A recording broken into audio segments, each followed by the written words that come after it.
Здравейте! Ние сме ученици от Средно училище Никола Войводов, град Враца и днес ще ви представим нашето изобретение Никобот. Всеки от нас има баба или дядо.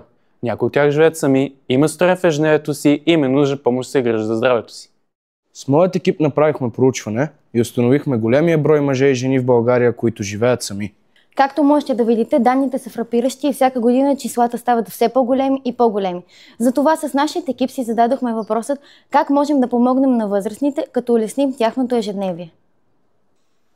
Имахме няколко идеи, като умен дозатор за лекарства, апликация с гласов асистент и гривна с градено известие. Но се сетихме за много по-добро решение на проблема, а именно...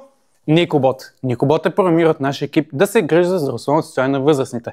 Той доставя лекарства и вода, а чрез светлини звуци напомня за важните неща през деня. Той е умен и надежден помощник. Нашият робот не е само помощник, той е дарител. При всеки закупен робот ще се отделя сума пари, която ще бъде дарявана на различни старчески домове в България. Дейността е подкрепена от нашето училище и община Враца. Следващата ни цел е Никобот да се свързва с приложение, което да уведомява близките на възрастните при пропуснат прием на лекарство. Можем да добавим и функция, която да измерва кръвното, пулсът и температурата. А защо не и в бъдеще да направим версия на Никобот, която ще помага на хора с увреждания? Надяваме се да превърнем нашата мечта в реалност. Ние бяхме отбор Никороботикс!